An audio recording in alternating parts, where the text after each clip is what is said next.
Praise the lord, హల్లెలూయా. ఒక పాట పాడి దేవుని కనపడతాం. నిజమైన దేవుడు ఎన్నడూ విడువడు, చెయ్యి పట్టి నడుపును గాఢాంధకారములో.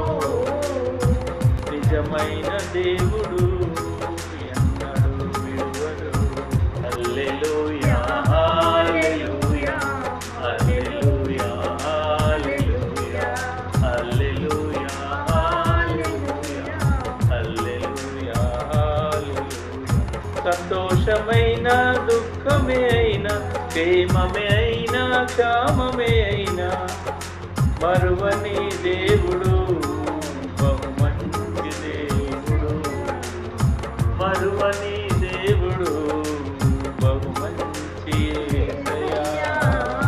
హల్లెలూయా హల్లెలూయా హల్లెలూయా హల్లెలూయా హల్లెలూయా హల్లెలూయా హల్లెలూయా హల్లెలూయా. ఒంటరి బ్రతుకుల ఇమ్మానుయేలు, వ్యాధి వేదనలో యెహోవా రామా. ఒంటరి బ్రతుకుల ఇమ్మానుయేలు, వ్యాధి వేదనలో యెహోవా రామా. స్వస్థపరచుని యేసు పంచ గాయాల రుధిరముతో. హల్లెలూయా హల్లెలూయా హల్లెలూయా హల్లెలూయా. మూడైన బ్రతుకును చిగురింపజేసి, నిరాశ బ్రతుకులో నిరీక్షనిచ్చి. మూడైన బ్రతుకును చిగురింపజేసి, నిరాశ బ్రతుకులో నిరీక్షనిచ్చి. కలుషము లెంచకనే కృపతో రక్షించును. కలుషము లెంచకనే కృపతో రక్షించును. హల్లెలూయా హల్లెలూయా హల్లెలూయా హల్లెలూయా హల్లెలూయా హల్లెలూయా హల్లెలూయా హల్లెలూయా. ప్రార్థన చేస్తున్నాం.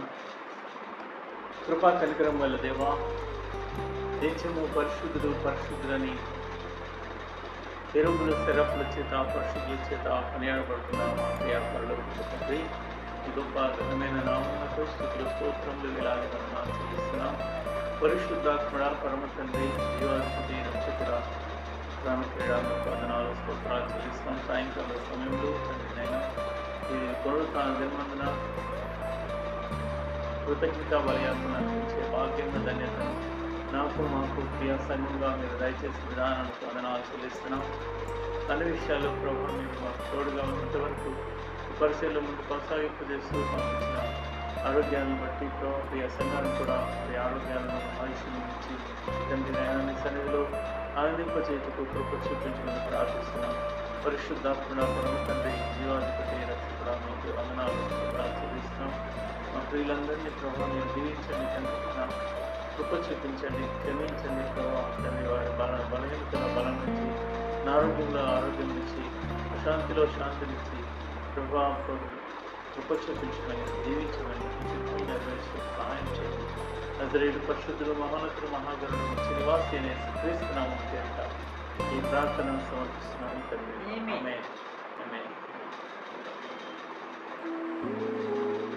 క్రీస్తునామంలో మీ అందరికీ నా యొక్క శుభాభివందనాలు.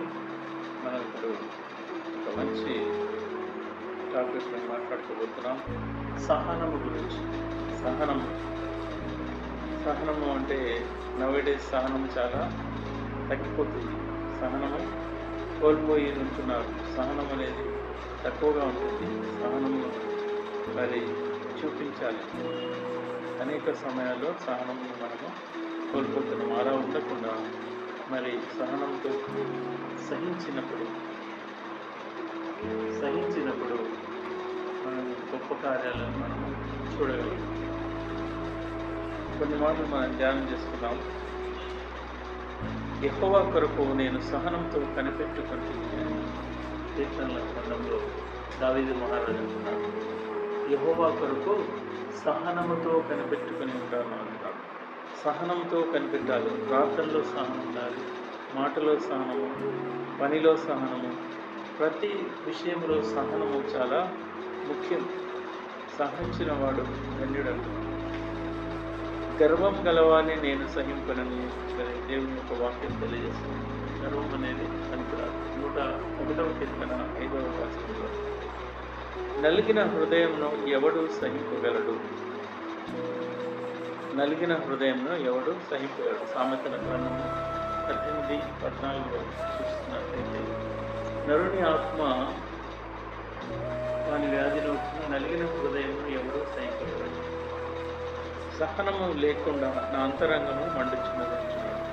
ఒక భక్తుడు అంటున్నాడు, సహనం లేకుండా నా అంతరంగము మండుచున్నది. హోషేయ 11:8 చూస్తున్నాను. ఆయన వచ్చే దినంను ఎవరు సహింపగలరు? మనకి 3 చూసినట్లయితే ఆయన వచ్చే దినాన మనం శక్తివంతులం కావాలి అని ప్రార్థనలో బలవంతులం ఉండాలి.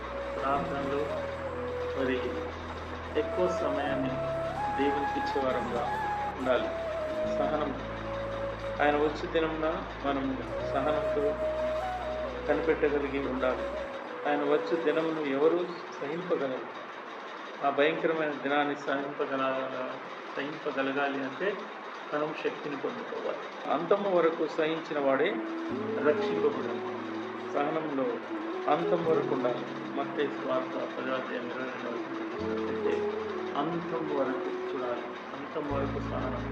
1 రోజు 2 రోజులు కాదు, మన జీవిత కాలం అంతా కూడా సహనము చాలా ముఖ్యం. అన్ని విషయాల్లో సహనము చాలా చాలా ముఖ్యం.